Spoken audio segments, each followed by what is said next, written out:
E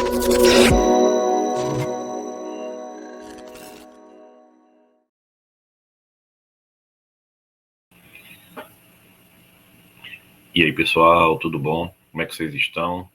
Vamos lá, né? Vamos começar. E agora aparecia, hein? Quase não aparecia. E aí, pessoal, como é que vocês estão? Tudo bem? Vamos lá. Mais uma aulinha de Química Geral. Que bom, né? Estamos andando nesse conteúdo, que é um conteúdo mais simpático, mais tranquilo. Continue revisando os assuntos e seguindo a gente aqui, dando sempre essa força. Então, deixa eu fazer aqui um pequeno apanhado sobre a aula passada. Tudo bem? Vem comigo. Vamos fazer esse pequeno apanhado juntos aqui. Chega. Vê. Eu falei sobre o que é química, algumas frases assim, aqueles jargões, né? Isento de química, tal. E aí a gente mostrou exatamente que a tecnologia era totalmente envolta em química. Depois a gente viu alguns conceitos fundamentais: matéria, corpo, objeto. A gente viu que matéria é tudo que tem massa e ocupa lugar no espaço. Aí a gente viu também que o corpo é uma porção delimitada da matéria e o objeto é um corpo com função útil. Depois eu mostrei para você que tinha a energia do movimento, energia cinética, tá? E uma energia potencial, que é em função da posição. Pode ser gravitacional, relacionada com a altura, né? Pode ser elástica, com a compressão de uma mola, por exemplo. Então, são forças que a gente precisa saber para entender o processo químico também, que tem uma troca de energia. Depois a gente viu que tinha fontes de energia renováveis e energias limpas, né? E não renováveis e energia não limpa. O conceito de energia limpa, ele é totalmente ligado ao que, pessoal? Ele é totalmente ligado a não liberar para a atmosfera gases poluentes, gases que produzem o efeito estufa, gases que produzem chuva ácida. Então, é isso que é o conceito de energia limpa. Então, também falei aqui que radioatividade, né, energia nuclear, embora ela seja uma energia não renovável, ela é uma energia limpa. Outro detalhe também fundamental é que a gente percebeu que tudo, pessoal, tudo é formado por átomos, não é verdade? Então, como foi que a gente chegou a essa conclusão? Eu estou passando a aula passada aqui só para tu lembrar, tá? A gente chegou à conclusão que tudo é formado por átomos. E na natureza a gente tem, vamos lá, a tabela periódica tem 118 elementos diferentes, né? Então, 118 tipos de átomos. Então, como é que 118 tipos de átomos formam tantas e tantas e tantas e tantas substâncias diferentes? Pronto, aí a gente chegou naquela relação que a gente fez quase que brincando aqui. A gente viu que as peças do Lego montam vários e vários estilos de Lego. Então, as peças do Lego seriam os átomos e as figuras, os desenhos, as montagens do Lego, né, seriam as substâncias, as moléculas, as substâncias. Também fiz uma analogia com bem quando eu falei que a gente poderia pensar assim, que o átomo tá para a gente como a letra, tá para a palavra. Então, a letra A, B, C, D, E, né, são poucas e formam infinitas, milhões e milhões de palavras. Depois, a gente continuou falando sobre esse tal de átomo. E aí eu falei o quê? Importante esses conceitos bobinhos, mas eles são bobinhos não, simples, mas eles são muito importantes. Então a gente viu que o átomo ele é dividido em duas regiões para a gente ainda, né? Quais são essas duas regiões? Vamos lá, vamos ver aqui.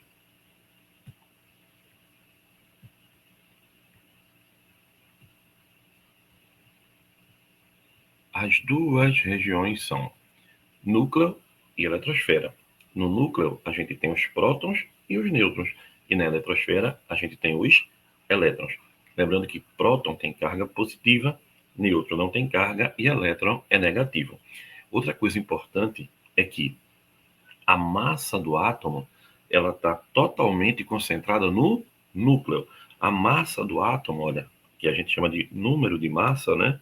É a soma de que, pessoal? É a soma dos prótons mais os nêutrons. Então, a massa do átomo é a soma dos prótons mais o nêutron. E o próton, que é o número de carga positiva, que a gente chama de número atômico, Número de prótons, ou número atômico, é o que identifica o átomo na natureza, tá? Então, esse número atômico, ele é igual ao número de elétrons se o átomo for neutro. Então, quando o átomo é neutro, se ele tem 10 prótons, ele tem 10 elétrons. E a gente viu que a massa é o quê? É a soma de prótons mais nêutrons. Então, a massa do átomo está no núcleo e o volume do átomo está na eletrosfera. O átomo, ele é pequenininho no núcleo, pesadíssimo, né? Muito, muito denso. Mas a eletrosfera, para relação ao átomo, né? Ela é enorme, enorme, porém extremamente leve, porque elétron praticamente não tem massa. Pessoal, para dar aquela relaxadinha, tá? Eu vou aqui botar um videozinho bem engraçadinho sobre átomos, tá bom? Vamos embora. Posso colocar? Então vamos embora. Vem comigo. Vamos ver.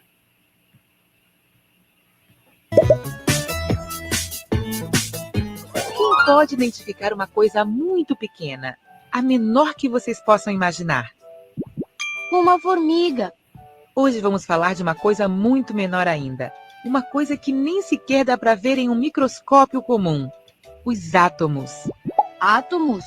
Toda a matéria que nos rodeia, viva ou não viva, absolutamente tudo é composto de átomos. E o que são? Partículas.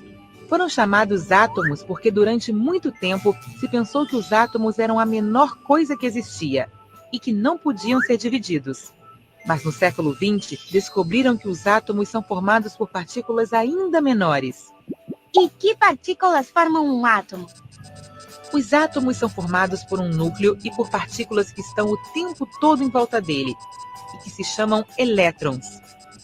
Dentro do núcleo, cada átomo tem um número de outras partículas, chamadas prótons e nêutrons.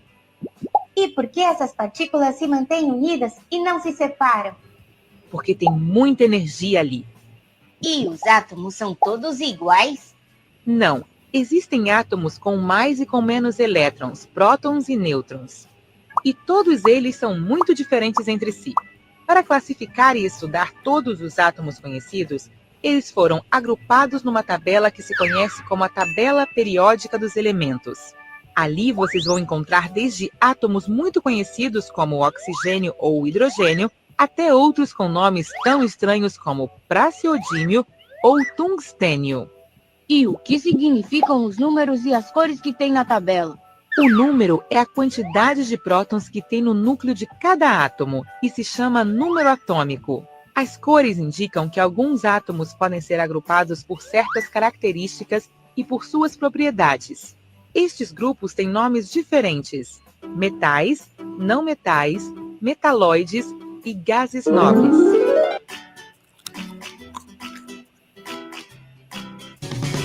O que você está lendo, mãe? Uma matéria sobre a construção de um novo submarino nuclear. É incrível! Diz que pode ficar até debaixo d'água por 1 ano, sem necessidade de carregar combustível. É que é um submarino atômico. Então, o combustível não é a base de petróleo, e sim de materiais especiais como o urânio. A energia atômica permite extrair muita energia. Por isso é que o submarino pode navegar muito tempo, sem necessidade de carregar mais combustível. Ei, inscreva-se! Não se esqueça. Diz, pessoal, legal, né? Bem, bem interessantezinho, dá pra gente se divertir e ainda dá pra lembrar de alguns conceitos, não é verdade? Então vamos lá. Olha aí, pessoal, vê que legalzinho também, agora, a partir de agora, né? Pra gente ter essa ideia. Vê, então, qual é o passo agora que a gente vai dar? A gente agora vai falar que o átomo é a unidade básica da matéria, que o átomo forma as moléculas, e as moléculas, né, como assim, H2O, representam as substâncias. Então, a substância, quando é formada por um único elemento, ela é chamada de substância simples, né? Quando ela é formada por mais de um elemento, ela é chamada de substância composta. Então, substância simples formada por um único elemento, substância composta formada por mais de um elemento. A quantidade de átomos em cada uma dessas moléculas Pessoal, vê, só para ficar bem claro, tá? Ó, aqui é um átomo, carbono. Aqui é um átomo, hidrogênio. Aqui é um átomo, oxigênio. Lembre-se que o elemento químico é um conjunto de átomos iguais. E átomos iguais são os que têm o mesmo número de prótons, de carga positiva. Então, aqui são átomos. Quando eu junto esses átomos, ó, C6H12O6, glicose, isso é uma molécula. Ah, mas eu posso juntar a molécula com um átomo, um tipo de átomo só? Pode. O2, pode mais? Pode. O3, P4. Então, quando a molécula é formada por átomos diferentes, aí a gente diz que é uma molécula de uma substância composta, tá? Ela é composta por mais de um tipo de elemento. Quando ela é formada por um único elemento, ela é uma molécula de uma substância simples. Ela é formada por um único tipo de elemento. E, pessoal, isso aqui, ó, é a quantidade de átomos. Então, isso é chamado de atomicidade. A atomicidade é a quantidade de átomos que a gente tem em uma molécula, tá certo? Isso é a atomicidade. Então, baseado nisso, a gente tem, por exemplo, as substâncias simples com O2, N2, P4, né? Com atomicidades pares, mas tem O3, atomicidade ímpar. E tem substâncias compostas, CO2, NO, H2SO4, C6H12O6. Mas o que a gente precisa ligar é algo que eu falei bem na aula passada, a alotropia. O que é alotropia? Alotropia é quando o mesmo elemento forma mais de uma substância simples diferente. Então, quando você olha para o carbono, o elemento químico carbono, ele se agrupa de maneiras diferentes, de maneiras, ó, essa arrumação dele, a gente diz que é estrutura química dele.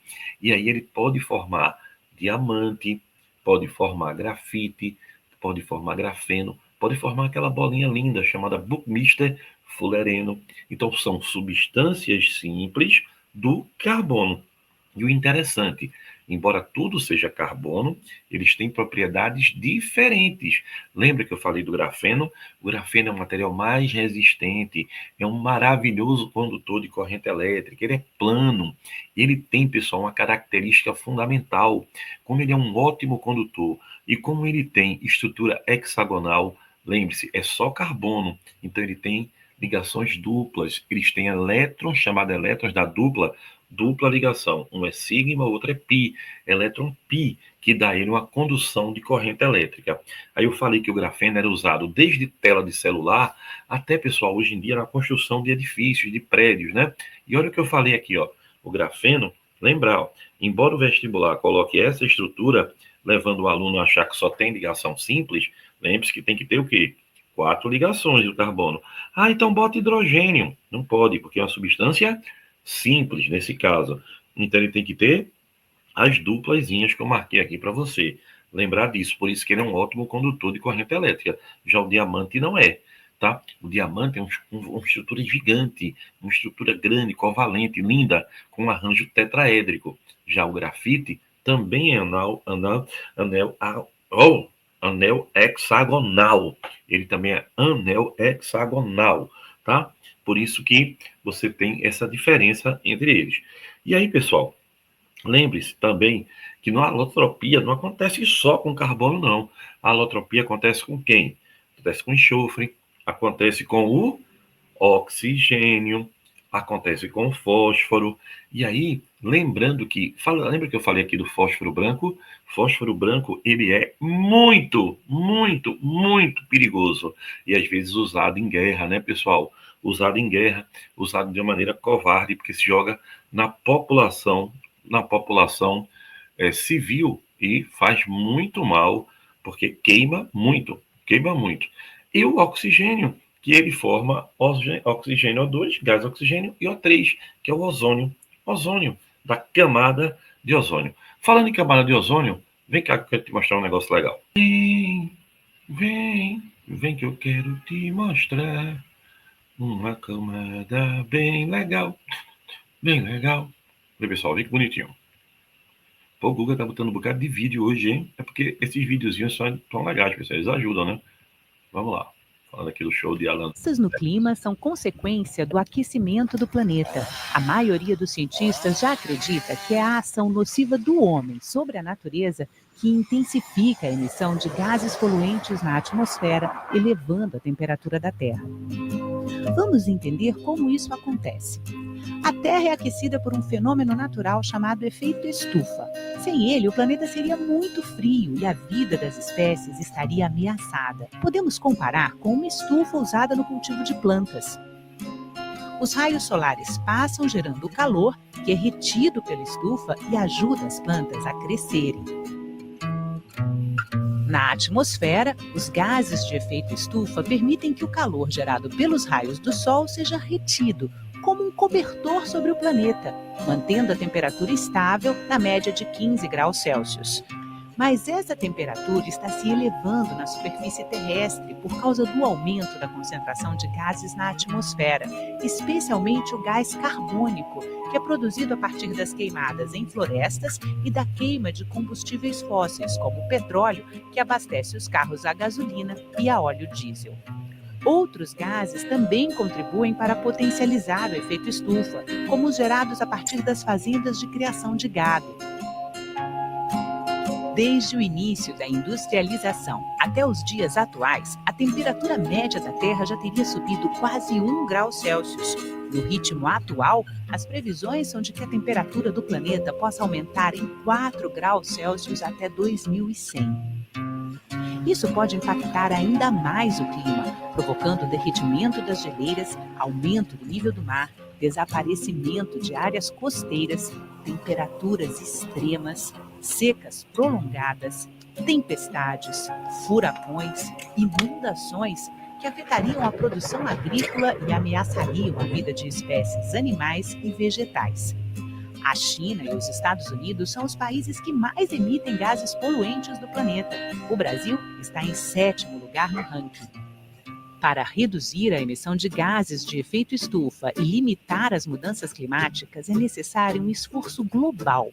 Todos os países devem se comprometer a reduzir o desmatamento e promover ações de reflorestamento, priorizar o transporte público de qualidade, ampliar a produção e incentivar o consumo de biocombustíveis, estimular o uso de fontes renováveis, como as energias solar e eólica, modernizar os processos industriais para torná-los menos poluentes e mais, reduzir a produção de lixo, investir na reciclagem e reutilização de materiais e melhorar as práticas agropecuárias.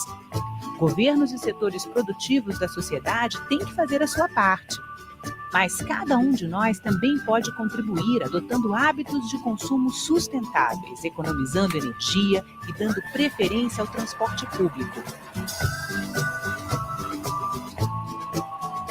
É importante ajudar na conscientização da sociedade e cobrar dos governantes o compromisso com as boas práticas ambientais para tornar a nossa Terra um planeta melhor de viver. Esse é o efeito estufa, que aumenta desproporcionalmente. Pessoal, pelo jeito a situação é mais difícil do que a gente imagina, né? Porque tudo passa muito por conscientização e na sociedade, nesse momento que a gente está vivendo, é meio problemático, né? Mas vamos torcer para que a sua geração melhore essa situação. Vai melhorar. Tem que melhorar, né? Tem que melhorar para o negócio seguir. Vamos embora. Então, todo mundo agora já sabe o que é efeito estufa, todo mundo já entende direitinho. E vê.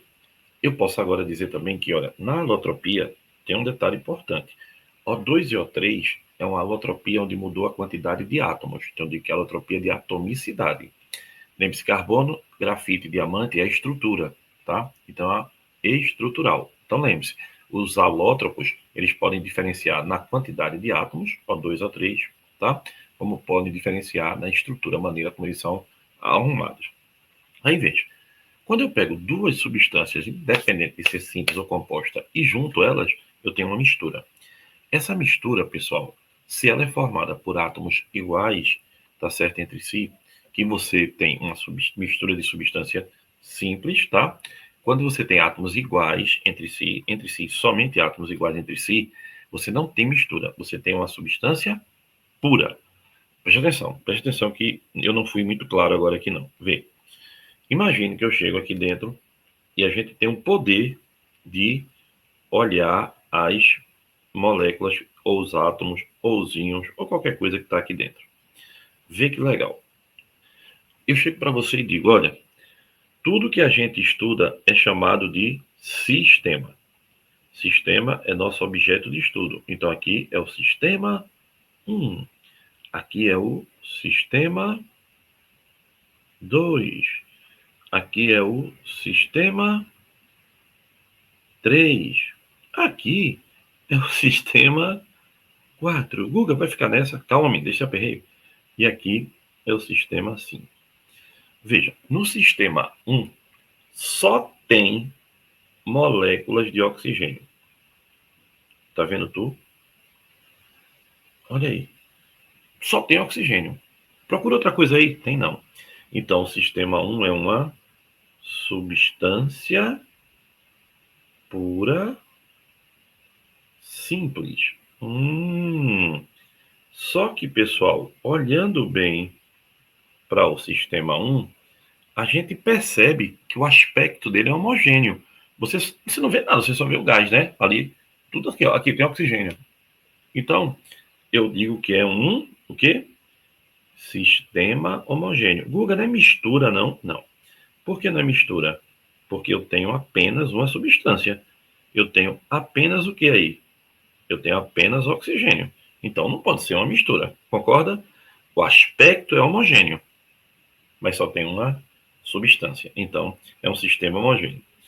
No segundo sistema, eu tenho somente água. Só água. Água pura, só água. Pessoal, aqui dentro só tem água. Então, aqui é uma substância pura, o quê? Composta. Porque ela é formada por mais de um tipo de átomos, né? H e O, então ela é composta. Mas só tem água ali dentro. Então é uma substância pura, composta. E o sistema também é homogêneo. Por que homogêneo? Porque quando eu olho, eu só vejo uma fase. Mas não é mistura? Não, porque só tem água. Agora imagine que o terceiro sistema, eu coloco água e álcool. Opa! Agora não é mais pura. Agora é uma mistura. E é uma mistura, tá? Que tem um aspecto que homogêneo. Porque você não consegue diferenciar o que é água e o que é álcool aí. Concorda comigo? Tem uma fase, certo? E tem dois componentes. Fase é o que a gente vê, componente é o que tem. Então, o sistema 3 é uma mistura homogênea. Aí, no sistema 4, o rapaz chega aqui e bota para você, ó, tem alguma coisa aqui sobrenadando. Água e óleo. Tá vendo? Água e óleo é o quê? É uma mistura, porque tem água e tem óleo. Então, é uma mistura heterogênea. Esse sistema que você está vendo é uma mistura heterogênea. Tem quantas fases, Guga? Tem 2 fases. A fase da água e do óleo, né? E quantos componentes? 2 componentes. E o terceiro aqui, o quinto sistema, eu vou colocar, ó, água e gelo. Água pura e gelo. Aí eu lhe pergunto, é homogêneo? Não. É heterogêneo? É. Só que é uma substância pura. Por que substância pura? Porque água é água e gelo é água. Então é substância pura composta. Só que tem um detalhe. Tem um componente, lógico, porque é uma substância pura, mas tem 2 fases. Então, o aspecto é heterogêneo. Então, ele é um sistema heterogêneo. Então, pessoal, toda mistura é um sistema, mas nem todo sistema é uma mistura. Vê que legal? Por exemplo, uma substância pura em um único estado físico é um sistema homogêneo. Uma substância pura em mais de um estado físico é um sistema heterogêneo. Lembre-se que sistema é o macro. Só que tem um detalhe. Você não consegue sempre olhar e dizer, eita, isso aí só tem água. Eita, isso aí só tem óleo. Não, nem sempre dá para matar desse jeito. Então, pessoal, a gente precisa identificar uma substância. E para identificar, a gente tem as propriedades químicas de cada substância, tem as propriedades físicas de cada substância. Que a gente vai dividir essas propriedades em 3 grandes grupos. Geral. O que é uma propriedade geral? Todo mundo tem, tá? Todo mundo tem massa, todo mundo tem inércia, todo mundo tem impenetrabilidade, tudo bem. Então, se todo mundo tem, a propriedade geral não identifica a substância que eu quero, a substância que eu quero. Depois tem a propriedade funcional, que é para um grupo, já reduz.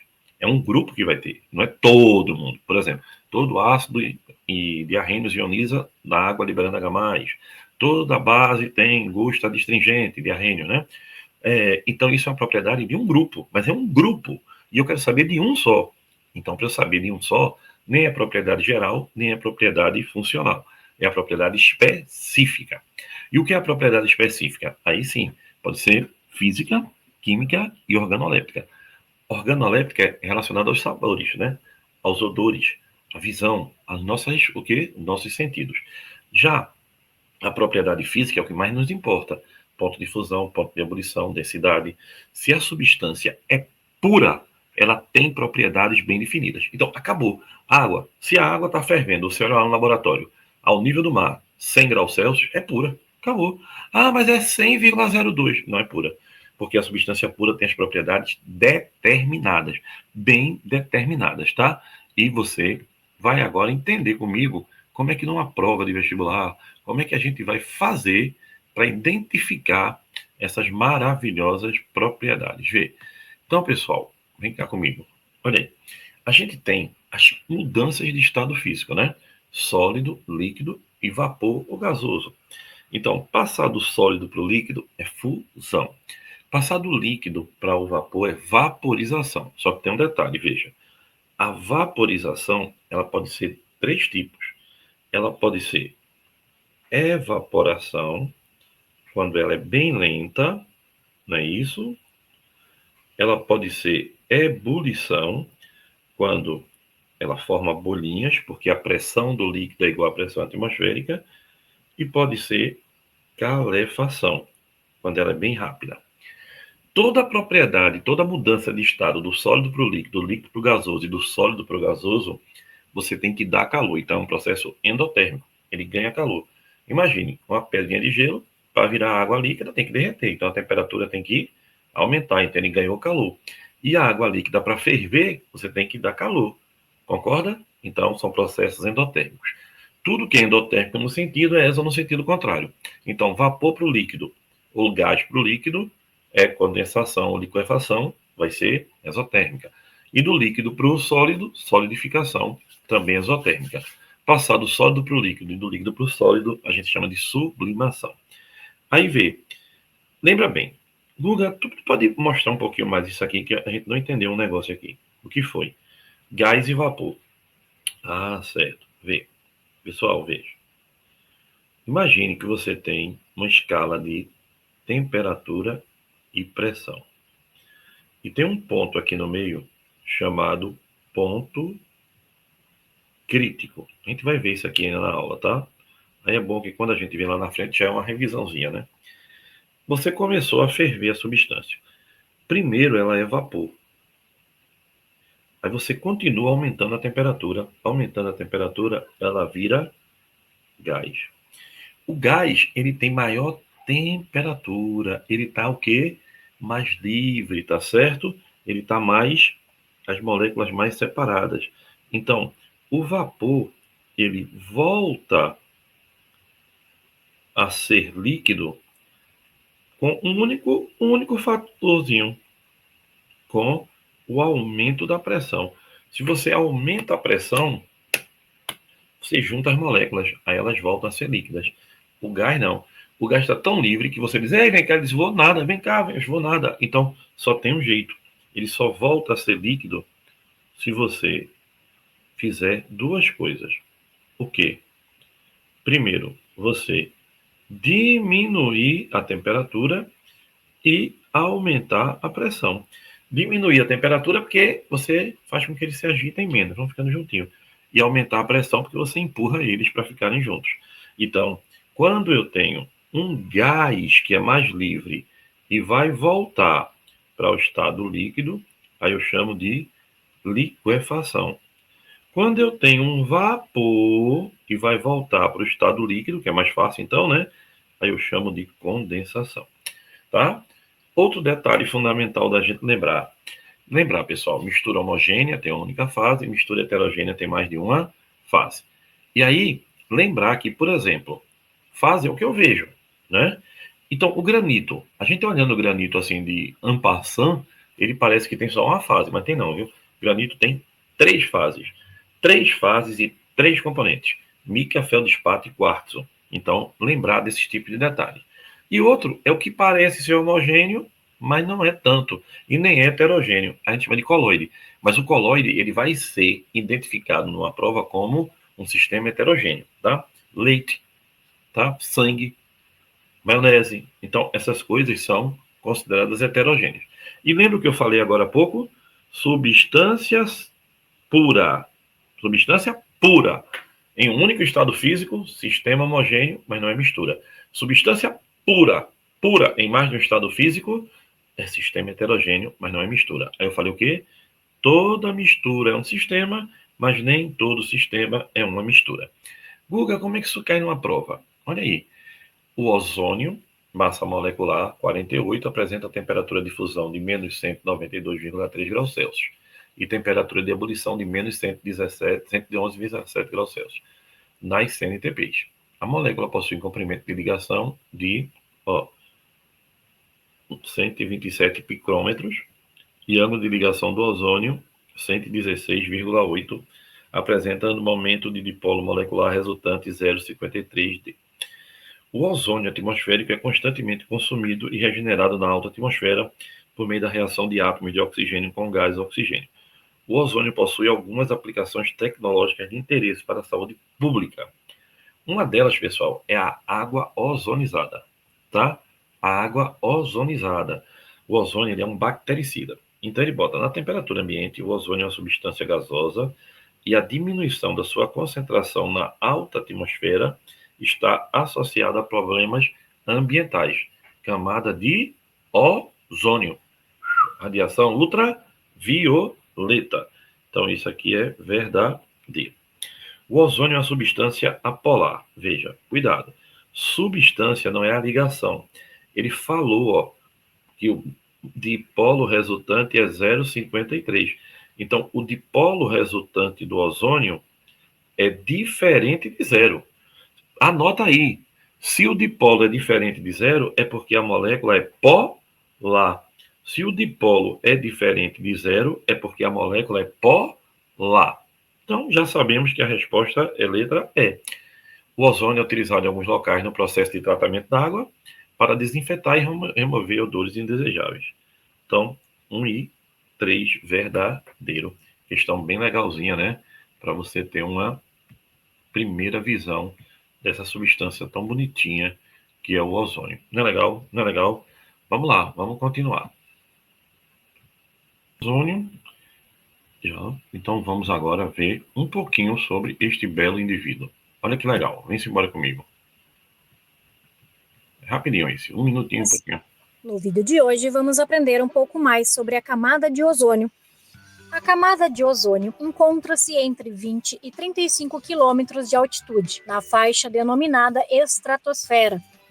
Aproximadamente 90% dessa camada é formada pelo gás ozônio, um gás com coloração meio azulada e forte odor. Na superfície terrestre, o ozônio contribui para agravar a poluição do ar, consequentemente, a chuva ácida. Mas na estratosfera, esse gás funciona como um filtro, mantendo o equilíbrio da vida na Terra.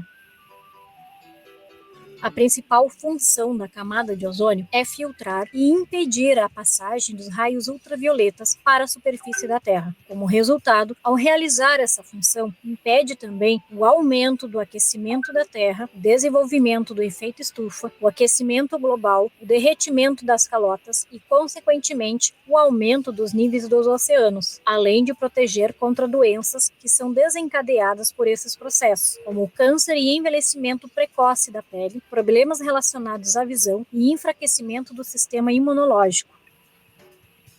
A camada de ozônio está sendo prejudicada pela existência de gases como óxido nítrico, óxido nitroso e dióxido de carbono, provenientes da queima de combustíveis fósseis como carvão mineral, petróleo e gás natural. Além das queimadas e desmatamentos, há ainda os clorofluorcarbonetos, usados nas indústrias em aerossóis, materiais plásticos, condicionadores de ar e sistemas de refrigeração. Esses gases entram em contato e reagem com os raios ultravioletas, diminuindo a quantidade de gases ozônio na atmosfera terrestre. Se ocorrer uma elevada diminuição de gás ozônio na estratosfera, pode ocorrer um buraco nessa barreira protetora. O buraco na camada de ozônio trata-se de um fenômeno natural que ocorre nas regiões polares onde ocorre a diminuição da concentração de ozônio. Este é um fenômeno natural que ocorre em certas épocas do ano e depois desaparece. Porém, nas últimas décadas, o buraco começou a não desaparecer devido ao aumento dos gases poluentes na atmosfera. Por isso, no ano de 1987, 197 países assinaram um acordo internacional chamado de Protocolo de Montreal, cuja finalidade era a redução da emissão dos gases que causam destruição da camada de ozônio.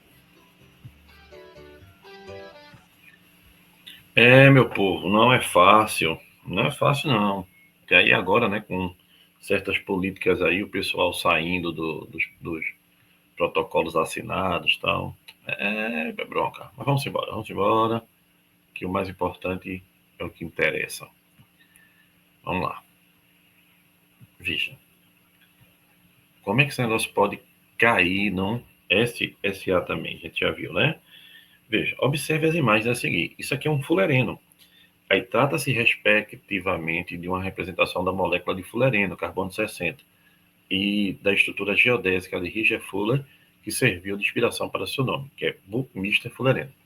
Essa substância popular, pela sua semelhança com a bola de futebol, sua beleza estrutural e suas propriedades físicas e químicas. A relação entre o fulereno e outras variedades do carbono, como grafite, diamante, nanotubos, ocorre a partir de uma propriedade denominada fácil, né? Alotropia. É um assunto que sempre cai em prova, tá, pessoal? O pessoal sempre bota lá para tentar mexer com a gente, né? Olha aí, ele dá também uma estrutura, onde ele diz: conhecer a estrutura cristalina é de fundamental importância para explicar as propriedades físicas de um material. Em alguns casos, é possível mudar a estrutura cristalina do material, submetendo a certas condições de pressão e temperatura. Veja, eu quero mudar a estrutura. Que ele diz, por exemplo, abaixo de 912 graus, o ferro metálico tem forma cristalina chamada de reticulado cúbico de corpo centrado. No entanto, entre 912 e 1394, a forma cristalina muda para reticulado cúbico de face centrada. Em função da diferença de propriedades físicas e químicas dessas espécies, elas são denominadas ferro alfa e ferro gama, respectivamente, assinada a alternativa que apresenta o nome do fenômeno descrito. Logicamente, pessoal, ele está falando de alotropia, porque é o ferro, né? Só está mudando a sua estrutura. E os outros nomes também tem nada a ver, né? Difusão é a mistura de gases, isotonia, iso é igual tônus, pressão, isóbaro, quando você tem mesma também pressão, né? Isomeria é quando tem mesma fórmula para diferentes compostos. Não tem muito sentido também. Olha aí, Guga, tem mais questão desse assunto? Tenho, não falta, né? Mas antes eu queria lembrar a vocês uma coisa que é fundamental, tá certo? Pessoal, não esqueça, que você tem aqui, por exemplo, como identificar uma substância pura. Vê que legal. Eu posso, tá certo?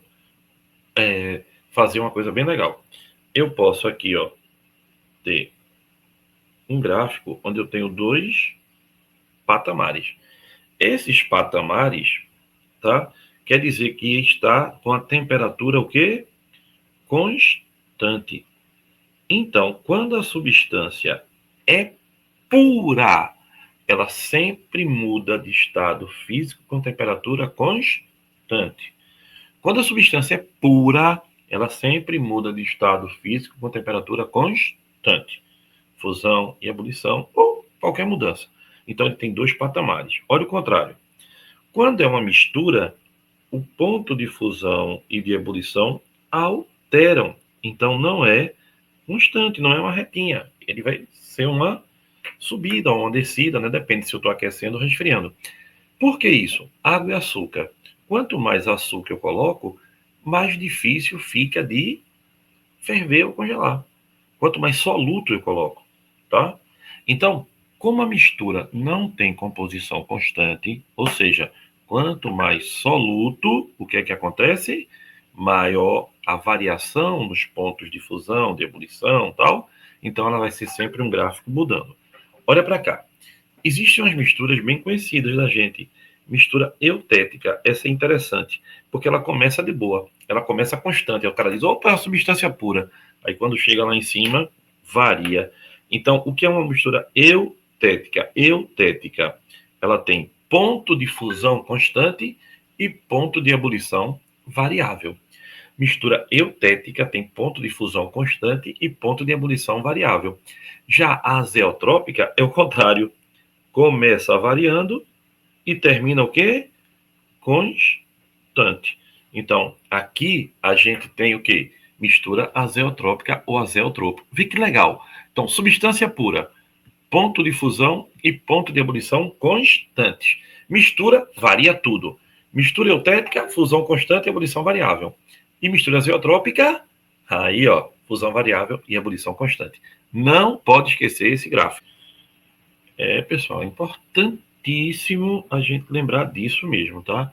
Então, como é que eu identifico uma substância pura? Eu identifico a partir do quê? Das suas propriedades específicas bem definidas. E ponto de fusão, ponto de ebulição e tal. E numa prova, lembre-se, tá? O gráfico vai ser fundamental. Teve 2 patamares, é uma substância pura. Olha aí, ó. Muda de estado físico com temperatura constante. Aí, olha, mistura. Fusão varia, ebulição varia. É uma mistura comum. Aqui, ó, mistura eutética. Fusão constante e ebulição varia. Aí são as ligas metálicas, como a solda de bronze, tá? Entre outras mais. E aqui, a azeotrópica é quando o ponto de fusão varia e o de ebulição é constante. O mais conhecido, pessoal, é o álcool. Esse álcool que a gente usa em casa, tá? O álcool com a escala Gay-Lussac, aquele grau GL, né? Por exemplo, se for 95,5 grau GL, é escala Gay-Lussac, quer dizer que tem 95,5 de álcool e 4,5 de água. E, para terminar, um tal de ponto triplo. Muita gente me pergunta isso. Vê, o que é ponto triplo? Ponto triplo é uma determinada temperatura e pressão na qual a substância coexiste nos 3 estados físicos. Então, eu tenho aqui, ó, sólido,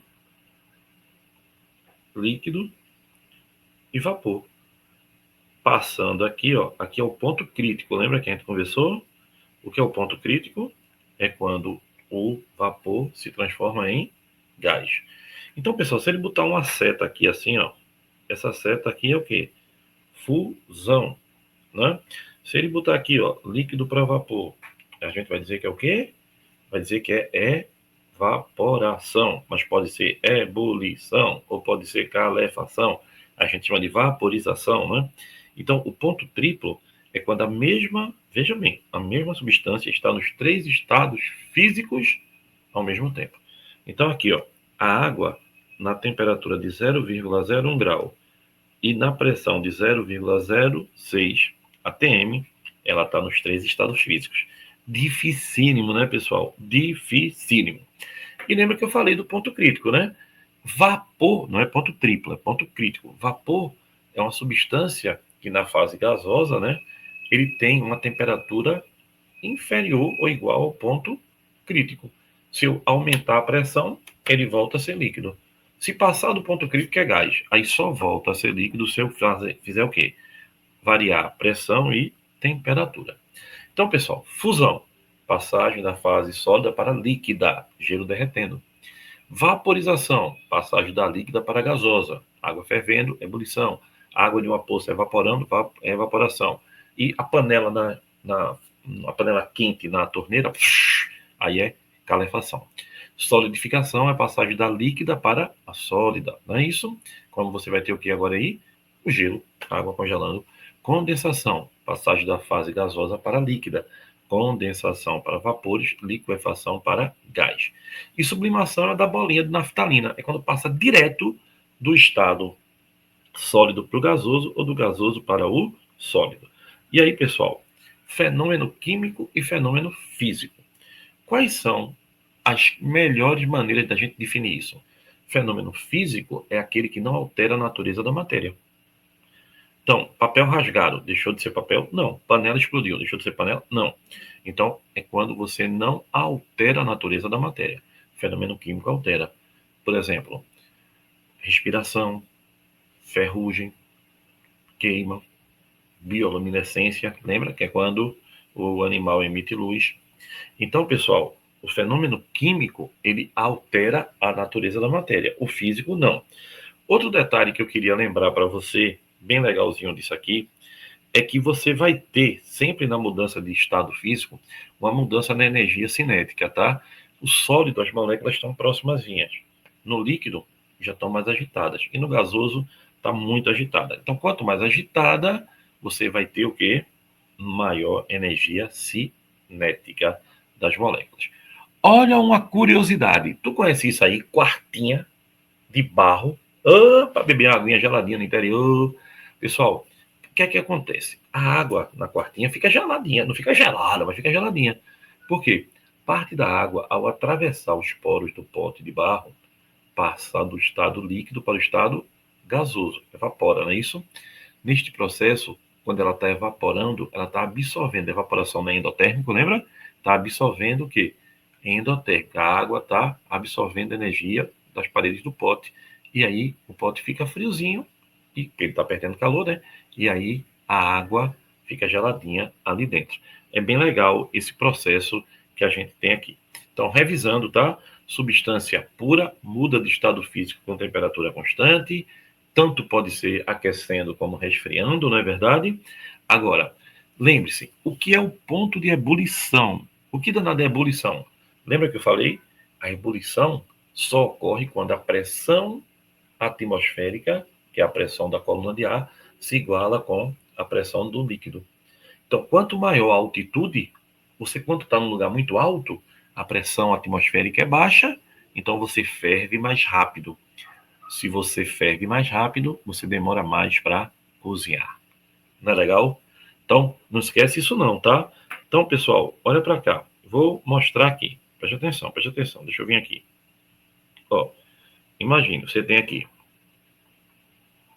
Ó, La Paz, na Bolívia,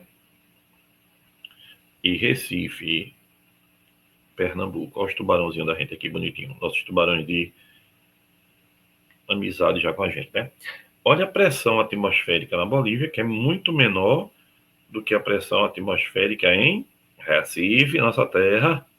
Então, vê, pessoal, ferver é simplesmente vencer a pressão atmosférica. Quando a pressão atmosférica fica igual à pressão do líquido, inicia a ebulição. Então, vê, lá em La Paz, a pressão é pequenininha. Então, o ponto de ebulição da água pura é 87 graus. Em Recife, a pressão é maior. O ponto de ebulição é 100 graus. Onde é que a água ferve primeiro? Em La Paz. Agora, dentro de uma panela de pressão, olha que legal, uma panela de pressão que a gente tem, certo? Aqui, ó, Tramontina, melhor panelinha, né? Podia me dar uma panela de presente, né? Aí só se for uma panelada. Aí vem, aqui a pressão, Recife, a pressão é 1 atm, tá? Aqui a pressão é em torno de 2 atm. O que quer dizer isso? Quer dizer que a água ferve numa temperatura maior, entre 120 e 140 graus Celsius. Tu acredita nisso? Então, onde é que cozinha mais rápido? Na panela de pressão, porque a água ferve numa temperatura maior. Quanto mais quente tiver a água no estado líquido, mais rápido o cozimento. Lá em La Paz, ela ferveu rápido, mas a temperatura dela é muito baixa, 87 graus. Então ela demora para cozinhar. Então não esqueça, tá? Quanto mais alto você tá, ferve mais rápido, cozinha mais demorado. Ó, no Monte Everest, a água ferve a 71 graus. Ó, La Paz, 87, Quito a 90, Brasília 96 e Santos, Recife, que é o nível do mar, 100 graus, tá? Então não se esqueça que isso é importantíssimo, tá, pessoal? Para todos nós, para a gente entender esse processo que a gente está vendo até agora de separação dos processos, né, de identificação do que é uma substância pura e do que é uma mistura e seus tipos. Legal? Então, vem cá que eu vou mostrar um negócio para tu. Pessoal, vem bem. Para terminar, eu vou falar de líquido super resfriado. Vem cá, deixa eu te mostrar aqui o gráfico de um líquido super resfriado.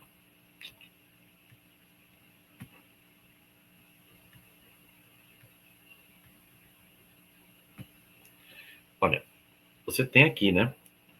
A temperaturazinha está diminuindo, então está resfriando o processo. Notou que antes da mudança de estado com a temperatura constante, ele teve uma queda brusca na temperatura. Então isso é chamado de líquido super resfriado. Sim, Guga, mas o que é exatamente esse líquido super resfriado?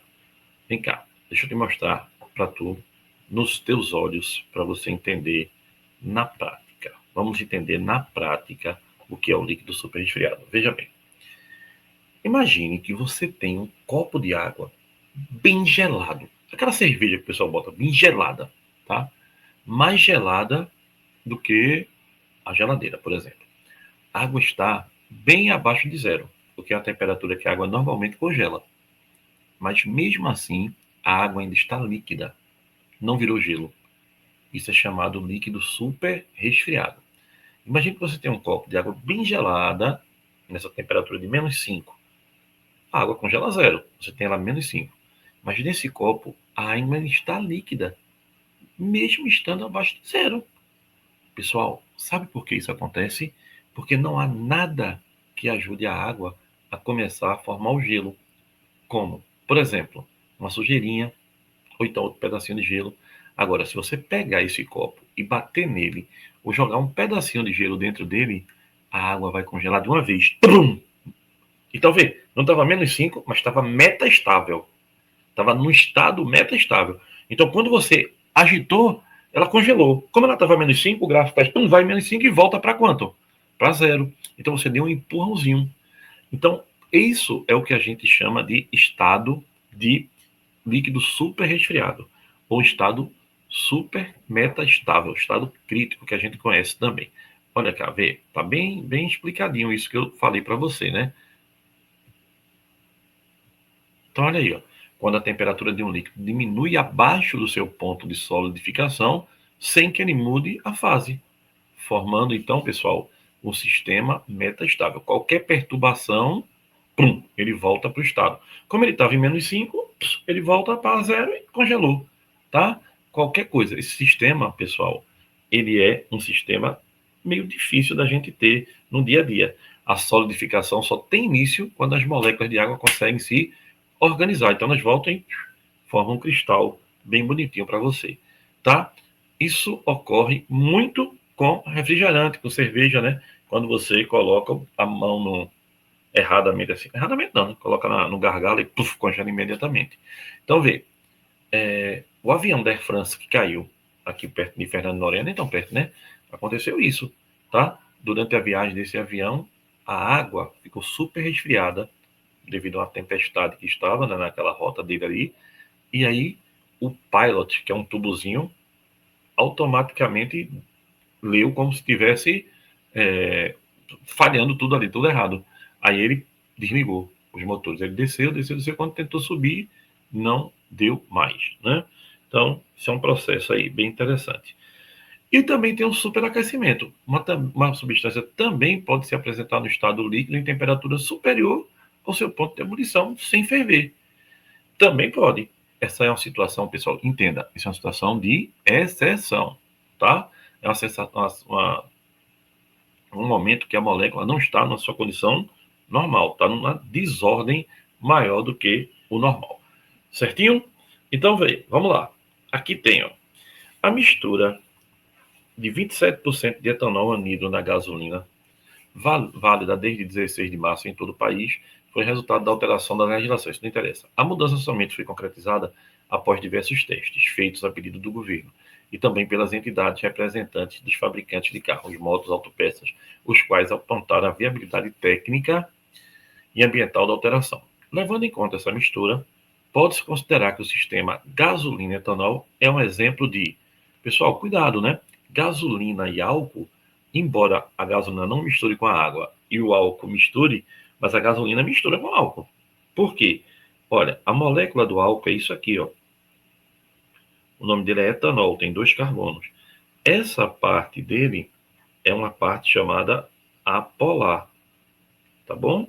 E a hidroxila, que é o OH dele, é a parte polar. Então, essa daqui mistura com água, tá? E essa daqui mistura com gasolina. Então, é uma mistura homogênea.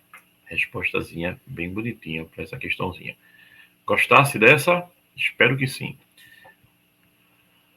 Pessoal, muita luta, mas estamos chegando, né? Vamos embora, que é o mais importante. Tranquilo? Então, pessoal, estamos por aqui. Qualquer coisa me procura. Beijos e abraços.